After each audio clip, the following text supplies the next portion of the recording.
ನಮಸ್ಕಾರ. ರಿವ್ಯೂ ಚಾನಲ್ಗೆ ಸ್ವಾಗತ. ನಾನು ಸೌಖ್ಯ ಗಾಂವ್ಕರ್. ಕರ್ನಾಟಕ ಪಾಲಿಟಿಕ್ಸ್ ಅಲ್ಲಿ ಒಂದು ಅಚ್ಚರಿಯ ಬೆಳವಣಿಗೆ.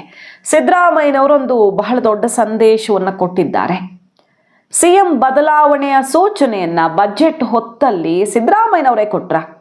ಏನಿದು ಹಾಗಾದ್ರೆ? ಬಿಜೆಪಿ ಬಿಗ್ ಬಾಂಬ್ ಬೆನ್ನಲ್ಲೇ ಸಿದ್ದರಾಮಯ್ಯನವರು ಕೊಡ್ತಾ ಇರುವ ಈ ಸಂದೇಶ ತನ್ನ ಕಾಲೆಳೆದವರ ಫೋನ್ ಟ್ಯಾಪಿಂಗು ಅದು ಇದು ಅಂತ ಮುಗಿಬಿದ್ದ ಪ್ರತಿಪಕ್ಷಗಳಿಗೆ ತಿರುಗೇಟು ಕೊಡ್ತಾನೆ ಸಿಎಂ ಬದಲಾವಣೆಯ ಹಿಂಟ್ ಒಂದನ್ನ ಕೊಟ್ಟಿದ್ದಾರೆ ಅನ್ನೋ ಚರ್ಚೆ ಈಗ ಜೋರಾಗಿ ಗಮನ ಸೆಳೀತಾ ಇದೆ. ಸಿದ್ದರಾಮಯ್ಯನವರು ಹಾಗಾದ್ರೆ ಹೊಸ ಸಿಎಂ ಬರ್ತಾರೆ ಕಾಂಗ್ರೆಸ್ ಸರ್ಕಾರದಲ್ಲಿ ಅನ್ನುವಂಥ ಸುಳಿವನ್ನ ಕೊಟ್ರ.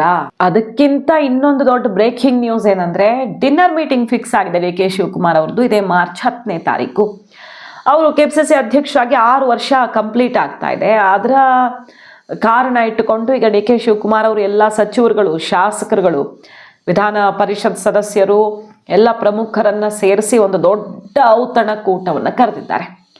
ಮಾರ್ಚ್ 10ಕ್ಕೆ ಬಜೆಟ್ ಅಧಿವೇಶನದ ಸಮಯದಲ್ಲಿ ಡೆಲ್ಲಿಗೆ ಶಾಸಕರ ಬಣ ಶಿಫ್ಟ್ ಆಗುತ್ತೆ ಅಂತ ಹೇಳಲಾಗ್ತಿದೆಯಲ್ಲ, ಅದಕ್ಕಿಂತ ಮುಂಚೆ ಇಲ್ಲೊಂದು ಸುತ್ತಿನ ಭರ್ಜರಿ ಶಕ್ತಿ ಪ್ರದರ್ಶನ ಎಲ್ಲರನ್ನೂ ವಿಶ್ವಾಸಕ್ಕೆ ತಗೊಂಡು, ಅಂದ್ರೆ ಡಿ ಕೆ ಶಿವಕುಮಾರ್ಗೆ ಯಾವ ರೀತಿಯ ಬೆಂಬಲ ಇದೆ, ಜನಬಲ ಇದೆ, ಮತ್ತೆ ಪಕ್ಷದ ಒಳಗಡೆ ಕಾರ್ಯಕರ್ತರ ಬಲ ಇದೆ ಅನ್ನೋದನ್ನ ತೋರಿಸುವಂತಹ ಒಂದು ಭರ್ಜರಿ ಔತಣಕೂಟವಾಗಿ ಈ ಕಾರ್ಯಕ್ರಮವನ್ನು ನಾವು ನಿರೀಕ್ಷೆ ಮಾಡಬಹುದು. ಸೊ ಔತಣಕೂಟ ಡೇಟ್ ಫಿಕ್ಸ್ ಆಗ್ತಾ ಇದ್ದ ಹಾಗೆ ಈಗ ಕೈಪಾಳ್ಯದಲ್ಲಿ ಮತ್ತಷ್ಟು ಚುರುಕಾಗ್ತಾ ಇದೆ ಬೆಳವಣಿಗೆ. ಸುಮ್ಮನೆ ಕರಿತಿರೋದಲ್ಲ ಇದು. ಡಿ ಕೆ ಶಿವಕುಮಾರ್ ಅವರು ಎಲ್ಲ ನಿರ್ಣಾಯಕ ಘಟ್ಟಕ್ಕೆ ಬರ್ತಾ ಇದೆ. ನಾನು ಮುನ್ನಡೆಸ್ಕೊಂಡು ಹೋಗ್ತೀನಿ, ಎಲ್ಲರನ್ನ ವಿಶ್ವಾಸಕ್ಕೆ ತಗೊಂಡು ಅನ್ನುವಂಥ ಒಂದು ಸಂದೇಶ ಕೊಡುವ ಔತಣಕೂಟ ಅಂತಾನೆ ಹೇಳಲಾಗ್ತಿದೆ. ಇದನ್ನ ಭಾರಿ ಕುತೂಹಲಕ್ಕೆ ಕಾರಣ ಆಗಿದೆ ಡಿ ಕೆ ಶಿವಕುಮಾರ್ ಅವರ ಕಾರ್ಯಾಚರಣೆ, ಈ ಕಡೆ ಸಿದ್ದರಾಮಯ್ಯನವರ ಈ ಸೂಚನೆ. ನೋಡ್ತಾ ಹೋಗೋಣ ಒನ್ ಬೈ ಒನ್. ಮಿಸ್ ಮಾಡದೆ ನಮ್ಮ ಚಾನಲ್ನ ಸಬ್ಸ್ಕ್ರೈಬ್ ಮಾಡಿ, ನಿಮ್ಮ ಅಭಿಪ್ರಾಯ ಕಮೆಂಟ್ ಮಾಡ್ತಾರೆ. ಎಸ್ ವೀಕ್ಷಕರೇ, ಈಗಾಗಲೇ ಕರ್ನಾಟಕ ಪೊಲಿಟಿಕಲ್ ಡೆವಲಪ್ಮೆಂಟ್ಸು ಆಗ್ತಾ ಇದೆ, ಜೋರಾಗಿ ಆಗ್ತಿದೆ. ಆದರೆ ಇರಾನ್ ಇಸ್ರೇಲ್ ಯುದ್ಧದ ನಡುವೆ ಇದರ ಸದ್ದು ಜಾಸ್ತಿ ಕಾಣಿಸ್ತಿಲ್ಲ ಅಷ್ಟೇ. ಬಜೆಟ್ ಅಧಿವೇಶನ ಮತ್ತು ಬಜೆಟ್ ಮಂಡನೆ ಅದಾಗ್ತಾ ಇದ್ದ ಹಾಗೆ ಏನು ಬೇಕಾದರೂ ಆಗ್ಬೋದು ಕರ್ನಾಟಕ ಪಾಲಿಟಿಕ್ಸಲ್ಲಿ ಅನ್ನೋ ಎಕ್ಸ್ಪೆಕ್ಟೇಷನ್ ಇದೆಯಲ್ವಾ. ಅದರ ಪೂರ್ವ ತಯಾರಿ ಸ್ಪಷ್ಟವಾಗಿ ಕಾಣಿಸ್ತಾ ಇದೆ. ಶಾಸಕರ ಡಿನ್ನರು, ಸ್ಟೇಟ್ಮೆಂಟ್ಗಳು, ಡೆಲ್ಲಿಗೆ ಶಿಫ್ಟ್ ಆಗ್ತಿರೋದು, ಡೆಲ್ಲಿ ರೂಮ್ ಬುಕ್ಕಿಂಗು, ಇದೆಲ್ಲ ಆಗ್ತಾ ಇರೋದು ಒಂದು ಕಡೆ ಗಮನಿಸ್ತಾ ಇದ್ದೀವಿ. ಫೋನ್ ಟ್ಯಾಪಿಂಗ್ ಆಗ್ತಿದೆ ಅನ್ನೋ ಬಾಂಬನ್ನು ಸಿಡಿಸಿದ್ದಾರೆ. ಎಲ್ಲಿ ತನಕ ಅಂದರೆ ಎಲ್ಲೆಲ್ಲಿಗೆ ಹೋಗ್ತಿದ್ದಾರೆ, ಯಾರ್ಯಾರ ಜೊತೆ ಮಾತುಕತೆ ಮಾಡ್ತಿದ್ದಾರೆ, ಎಲ್ಲೆಲ್ಲಿ ಹೋಟೆಲ್ ಬುಕ್ಕಿಂಗು, ರೂಮ್ ಬುಕ್ಕಿಂಗು, ಎಲ್ಲಿ ಶಿಫ್ಟಿಂಗು, ಎಲ್ಲದರ ಬಗ್ಗೆ ಒಬ್ಬರು SP ಲೆವೆಲ್ನ ಅಧಿಕಾರಿಯನ್ನು ಇಟ್ಟುಕೊಂಡು ಅನಧಿಕೃತವಾಗಿ ಒಂದು SIT ಥರ ಮಾಡ್ಕೊಂಡಿದ್ದಾರೆ ಅಂತ BJP ಅವರು ಬಾಂಬ್ ಸಿಡಿಸಿದ್ದಾರಲ್ವ. ಅಷ್ಟು ಟೆನ್ಷನಲ್ಲಿದ್ದಾರೆ ಸಿದ್ದರಾಮಯ್ಯನವರು. ಎನಿ ಟೈಮ್ ಏನು ಬೇಕಾದರೂ ಆಗಬಹುದು ಅನ್ನೋ ತನಕ ಕ್ಷಣದ ಡೀಟೇಲ್ಸ್ ತಗೊಳ್ತಿದ್ದಾರೆ ಅಂತ BJP ಒಂದು ಬಾಂಬ್ ಸಿಡಿಸ್ತು. ಇದುವರೆಗೆ ಕರ್ನಾಟಕದಲ್ಲಿ ನಡೆಯದಂತಹ ಒಂದು ಬೆಳವಣಿಗೆ ಆಗ್ತಿದೆ. ಸ್ವಪಕ್ಷೀಯರ ಫೋನ್ ಟ್ಯಾಪಿಂಗ್ ಆಗ್ತಿದೆ ಅಂತ BJP ಅವರು ಹೇಳ್ತಿರೋದು ನಮಗೆ ಗೊತ್ತಾಗಿದೆ ಇದು ಅಂತ. 2 ಅತ್ಯಂತ ಪ್ರಮುಖ ವಿಚಾರ ಹೇಳಿದ್ರು. ಒಂದು, ಇಂಟೆಲಿಜೆನ್ಸ್ ಗುಪ್ತಚರ ವಿಭಾಗವನ್ನೇ ಡಿ ಕೆ ಶಿವಕುಮಾರ್ ಅವರನ್ನ ಕಾಯೋಕಿಟ್ಕೊಂಡಿದ್ದಾರೆ ಸಿದ್ದರಾಮಯ್ಯನವರು. ಆ ಥರ ಚಟುವಟಿಕೆಗಳು ನಡೀತಿದ್ದಾವೆ ಕಾಂಗ್ರೆಸ್ ಅಲ್ಲಿ. ಡಿ ಕೆ ಶಿವಕುಮಾರ್ ಕಡೆಯಿಂದ ಹೈಕಮಾಂಡ್ ಏನೋ ಮಾಡ್ತಿದೆ ಅನ್ನೋದು ಗೊತ್ತಾಗ್ತಾ ಇದ್ದ ಹಾಗೆ ಸಿದ್ದರಾಮಯ್ಯನವರು ಇಷ್ಟು ಅಲರ್ಟ್ ಆಗಿದ್ದಾರೆ ಅಂತ BJP ಗುಪ್ತಚರ ದಳದ್ದು ಮತ್ತು ಫೋನ್ ಟ್ಯಾಪಿಂಗ್ದು 2 ಬಾಂಬ್ ಸಿಡಿಸ್ತು. ಕುಮಾರಸ್ವಾಮಿ ಅವರು ಸೇರಿದಂತೆ ಹಲವಾರು ವಿಚಾರಗಳು ಬಂದ್ವಲ್ವಾ.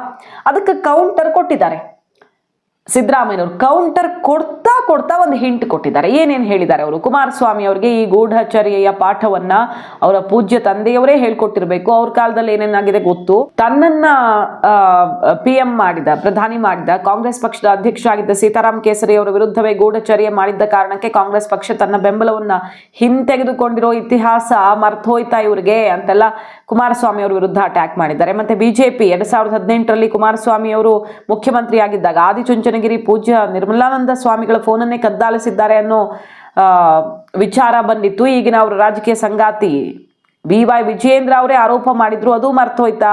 ಅವ್ರ ಬಗ್ಗೆ ತನಿಖೆ ಮಾಡಿದ್ದ CBI ಒಬ್ಬ ಸ್ವಾಮೀಜಿಗಳದ್ದಷ್ಟೇ ಅಲ್ಲ, ಬದಲಿಗೆ 7 ಸ್ವಾಮೀಜಿಗಳ ಫೋನ್ಗಳ ಕದ್ದಾಲಿಕೆ ಮಾಡಲಾಗಿದೆ ಅಂತ ಹೇಳಿದ್ದು ಮರ್ತೋಯ್ತಾ? ಮತ್ತೆ ರಾಜ್ಯ ರಾಜಕೀಯದ ಇತಿಹಾಸದಲ್ಲಿ ಏನು ಆಪರೇಷನ್ನು, ರೆಸಾರ್ಟ್ ರಾಜಕಾರಣ, ವಚನಭಂಗತನ, ಅನಿಷ್ಟಗಳೆಲ್ಲ ಆಗಿದ್ದೇ ಇವ್ರ ಅವಧಿಯಲ್ಲಿ. BJP JDS 2004ರಿಂದ 2013ರವರೆಗೆ 9 ವರ್ಷಗಳ ಅವಧಿಯಲ್ಲಿ ರಾಜ್ಯ 5 ಮುಖ್ಯಮಂತ್ರಿಗಳನ್ನು, 18ರಿಂದ 23ರ 5 ವರ್ಷಗಳ ಅವಧಿಯಲ್ಲಿ 3 ಮುಖ್ಯಮಂತ್ರಿಗಳನ್ನು ಕಾಣೋ ರೀತಿ ಮಾಡಿದ್ದೇ ಇವರು ಅಂತೆಲ್ಲ ಅಟ್ಯಾಕ್ ಮಾಡ್ತಾ ಲಾಸ್ಟಲ್ಲಿ ಒಂದು ಹೇಳ್ತಾರೆ, ವಿರೋಧ ಪಕ್ಷಗಳ ಎಲ್ಲ ಕುತಂತ್ರ ಕುಚೇಷ್ಟೆಗಳ ನಡುವೆಯೂ ಈ ಅವಧಿಯನ್ನ ಕಾಂಗ್ರೆಸ್ ಪೂರ್ಣಗೊಳಿಸುತ್ತೆ. 5 ವರ್ಷನೂ ಕಾಂಗ್ರೆಸ್ ಸರ್ಕಾರ ಇರುತ್ತೆ ಮತ್ತು ಈ ರಾಜ್ಯದಲ್ಲಿ ಕಾಂಗ್ರೆಸ್ ಮುಖ್ಯಮಂತ್ರಿ ಇರ್ತಾರೆ ಅನ್ನೋ ಸ್ಟೇಟ್ಮೆಂಟ್ ಕೊಟ್ಟಿದ್ದಾರೆ. ಒಂದ್ ಕಡೆ ಯತೀಂದ್ರ ಅವರು ಸಿದ್ದರಾಮಯ್ಯನವರೇ 5 ವರ್ಷ CM ಅಂತಿರುವಾಗ, ಸಿದ್ದರಾಮಯ್ಯ ಪರಮಾಪ್ತ ಬಳಗ ಸಿದ್ದರಾಮಯ್ಯನವರೇ 5 ವರ್ಷ ಮುಂದುವರಿತಾರೆ, ಅವ್ರು ಬಿಟ್ಟರೆ ಯಾರ ಹತ್ರನೂ ನಿಭಾಯಿಸಕ್ ಸಾಧ್ಯ ಇಲ್ಲ ಅಂತಿರುವಾಗ, ಸಿದ್ದರಾಮಯ್ಯನವರ ಈ ಹೇಳಿಕೆ ಬಹಳ ಕುತೂಹಲಕ್ಕೆ ಕಾರಣ ಆಗಿದೆ. ವಿರೋಧ ಪಕ್ಷದ ರೀತಿಯಲ್ಲಿ ಕೆಲಸ ಮಾಡಿ ರಾಜ್ಯಕ್ಕೆ ಒಳ್ಳೇದು ಮಾಡಿ BJP JDSನವರು ಅಂತ ಹಾರೈಸ್ತೀನಿ, ನೀವು ಏನೇ ಕುತಂತ್ರ ಕುಚೇಷ್ಟೆ ಮಾಡಿದ್ರು ಕೂಡ ಕಾಂಗ್ರೆಸ್ ಸರ್ಕಾರ ತೆಗೆಯೋಕ್ಕಾಗಲ್ಲ, 5 ವರ್ಷ ಇರುತ್ತೆ ಮತ್ತು ಕಾಂಗ್ರೆಸ್ನ ಮುಖ್ಯಮಂತ್ರಿ 5 ವರ್ಷ ಇರ್ತಾರೆ ಅಂತಿದ್ದಾರೆ. ನಾನು 5 ವರ್ಷ ಅಂತ ಹೇಳ್ತಿಲ್ಲ. ಹಾಗಾಗಿ ಬದಲಾವಣೆ ಅನಿವಾರ್ಯ ಮತ್ತು ಶತಸಿದ್ಧ ಅನ್ನೋದನ್ನ, ಆ ಬದಲಾವಣೆಯ ಮುಹೂರ್ತ ಹತ್ತಿರ ಬಂದಿದೆ ಅನ್ನೋದನ್ನ ಸಿದ್ದರಾಮಯ್ಯನವರೇ ಅತ್ಯಂತ ಸ್ಪಷ್ಟವಾಗಿ ತಿಳಿಸಿದ್ರ. ಯಾಕೆ ಅವರು ಪದೇ ಪದೇ ಹೇಳ್ತಿದ್ದಾರೆ, ಹೈಕಮಾಂಡ್ ಹೇಳಿದ್ರೆ ನಾನು ರೆಡಿ, ಹೈಕಮಾಂಡ್ ಹೇಳಿದ್ರೆ ನಾನು ರೆಡಿ. ಹೈಕಮಾಂಡ್ ಹೇಳ್ತಿದ್ಯಾ ಅಂದರೆ ಇದೊಂದು ಸುದ್ದಿ ಈಗ ಒಂದು 3-4 ದಿನಗಳಿಂದ ಭಾರಿ ಜೋರಾಗಿ ಚರ್ಚೆ ಆಗ್ತಿರೋದು. ಆಲ್ರೆಡಿ ನಾವು ನಿಮ್ಮ ಮುಂದೆ ಇಟ್ಟಿದ್ವಿ ಆ ರಿಪೋರ್ಟನ್ನು. ರಾಹುಲ್ ಗಾಂಧಿಯವರು DK ಶಿವಕುಮಾರ್ ಅವರ ಕೇಸ್ಗಳ ಬಗ್ಗೆ ಲೀಗಲ್ ಒಪಿನಿಯನ್ ಪಡ್ಕೊಳ್ತಿದ್ದಾರೆ ಅಂತ. ಅಂದರೆ ಸೀರಿಯಸ್ ಆಗಿ ಹೈಕಮಾಂಡ್ ಯೋಚಿಸ್ತಿದೆ DK ಶಿವಕುಮಾರ್ ಅವ್ರಿಗೆ ಅವಕಾಶ ಮಾಡಿಕೊಡೋದ್ರ ಬಗ್ಗೆ ಅನ್ನೋದು ಕ್ಲಿಯರ್ ಆಯಿತು. ಅವ್ರ ಮೇಲಿರೋ ED CBI ಕೇಸು ಮತ್ತೊಂದು ನಾಳೆ ಸಮಸ್ಯೆ ಆಗಿ ಅವ್ರು CM ಆದಮೇಲೆ BJP ಮಿಸ್ಯೂಸ್ ಮಾಡಿಕೊಂಡು ಅವರನ್ನು ಜೈಲಿಗೆ ಹಾಕ್ಸ್ಬಿಟ್ರೆ ಸರ್ಕಾರ ಮತ್ತೆ ಬಿದ್ದು ಹೋಗುತ್ತೆ. ಕೇಸ್ ಸೀರಿಯಸ್ ಆಗಿಬಿಟ್ರೆ ಸುಮಾರು ರಾಜ್ಯಗಳಲ್ಲೆಲ್ಲ CM ಅರೆಸ್ಟ್ ಆಗೋದೆಲ್ಲ ಆಗಿದೆಯಲ್ಲ, ಡೆಲ್ಲಿನೋ ಅಥವಾ ಈ ಹೇಮಂತ್ ಸೊರೇನ್ ಕೇಸು ಸುಮಾರೆಲ್ಲ ಆಗಿರುತ್ತಲ್ಲ, ಹಂಗೆ ಮಾಡಿಬಿಟ್ರೆ ಸಮಸ್ಯೆ ಆಗುತ್ತಲ್ಲ, ಅಷ್ಟು ಸೀರಿಯಸ್ ಆಗಬಹುದಾ, ಇದಕ್ಕೆ ಆಯಾಮ ಇದೆಯಾ ಇಲ್ವಾ ಚೆಕ್ ಮಾಡಿಸ್ತಿದ್ದಾರೆ ರಾಹುಲ್ ಗಾಂಧಿ ಅವರು ಅನ್ನೋದೊಂದು ಬ್ರೇಕಿಂಗ್ ನ್ಯೂಸ್ ಬಂತು. ಸೊ ತಟಸ್ಥರಿಗೆ ಫೋನ್ ಮಾಡಿರೋದು, ಲೀಗಲ್ ಒಪಿನಿಯನ್ ಪಡಿತಿರೋದು, ಏನೋ ಸೀರಿಯಸ್ ಆಕ್ಟಿವಿಟೀಸ್ ಶುರುವಾಗಿದೆ ಅಂತಿರೋವಾಗಲೇ ಸಿದ್ದರಾಮಯ್ಯನವರು ಹೇಳ್ತಿದ್ದಾರೆ 5 ವರ್ಷ ಕಾಂಗ್ರೆಸ್ CM ಇರ್ತಾರೆ, ಕಾಂಗ್ರೆಸ್ ಸರ್ಕಾರ ಇರುತ್ತೆ ಅಂತ. ಭಾರಿ ಕುತೂಹಲಕ್ಕೆ ಕಾರಣ ಆಗಿದೆ. ಬಜೆಟ್ ಮಂಡಿಸೋಕೆ ಹೊರಟಿದ್ದಾರೆ, ದಾಖಲೆ ಬಜೆಟನ್ನು ಸಿದ್ದರಾಮಯ್ಯನವರು. ಈ ಟೈಮಲ್ಲೇ ಈ ಸ್ಟೇಟ್ಮೆಂಟು, ಬಜೆಟ್ ಆಗ್ತಾ ಇದ್ದ ಹಾಗೇನೆ ದೊಡ್ಡ ಬದಲಾವಣೆ ಬೆಳವಣಿಗೆ ಅನ್ನೋ ಮಾತನ್ನು ಸ್ವತಃ DK ಕ್ಯಾಂಪ್ನ ಎಲ್ಲ ಶಾಸಕರು ಹೇಳಿದ್ದಾರೆ. ಮತ್ತು ಬಜೆಟ್ ಅಧಿವೇಶನದ ಟೈಮಲ್ಲೇ ಡೆಲ್ಲಿಗೆ ಕಾರ್ಯಾಚರಣೆ ಶಿಫ್ಟ್ ಆಗುತ್ತೆ, ಒಂದು 70 ಜನ ಶಾಸಕರು ಡೆಲ್ಲಿಗೆ ಶಿಫ್ಟ್ ಆಗೋ ಮೂಲಕ ಶಕ್ತಿ ಪ್ರದರ್ಶನ ಮಾಡಲಿದ್ದಾರೆ ಅಂತ ಕೂಡ ಹೇಳಲಾಗ್ತಿದೆ. ಅಲ್ಲೆಲ್ಲ ರೂಮ್ ಬುಕ್ಕಿಂಗ್ ತನಕ ಆಗಿದೆ, ಡೆಲ್ಲಿಲೇ ಹೈಕಮಾಂಡ್ ಬುಡದಲ್ಲೇ ಶಕ್ತಿ ಪ್ರದರ್ಶನ ಅನ್ನೋ ತನಕ ಭರ್ಜರಿ ತಯಾರಿ. ಈಗ ಸಿದ್ದು ಬಣವನ್ನ ಕಂಗೆಡಿಸಿದಂತೆ ಕಾಣಿಸ್ತಿದೆ. DK ಶಿವಕುಮಾರ್ ಪರವಾಗಿದ್ದಾರೆ, ಅವರ ಚಲನವಲಯಗಳನ್ನ ನೋಡುವಂಥದ್ದಕ್ಕೆ ಮುಖ್ಯಮಂತ್ರಿಗಳು ಒಬ್ಬ SP ನೇತೃತ್ವದ ಒಂದು ತಂಡವನ್ನೇ ಮಾಡಿದ್ದಾರೆ. ಯಾರು ಹೋಗ್ತಾರೆ, ಎಲ್ಲೆಲ್ಲಿ ಸೇರ್ತಾರೆ, ಇವು ಫೋನ್ಗಳಲ್ಲಿ ಏನೇನು ಮಾತಾಡ್ತಾರೆ, ಫೋನ್ ಟ್ಯಾಪಿಂಗ್ ಅಂತಾನೆ. ಮತ್ತು ಹೈಕಮಾಂಡ್ನಿಂದ ಸಂದೇಶ ಕೂಡ ಬಂದೇ ಬಿಡ್ತಾ ಸಿದ್ದರಾಮಯ್ಯನವರ ಈ ವರಸೆಗೆ ಕಾರಣ ಏನು ಅನ್ನೋದು ಭಾರಿ ಕುತೂಹಲಕ್ಕೆ ಕಾರಣ ಆಗಿರೋದು. ಮಾಹಿತಿ ಇಷ್ಟ ಆಗಿದ್ರೆ ಮಿಸ್ ಮಾಡದೆ ನಮ್ಮ ಚಾನಲ್ನ ಸಬ್ಸ್ಕ್ರೈಬ್ ಮಾಡಿ, ನಿಮ್ಮ ಅಭಿಪ್ರಾಯ ಕಮೆಂಟ್ ಮಾಡಿ ತಿಳಿಸಿ. Thank you.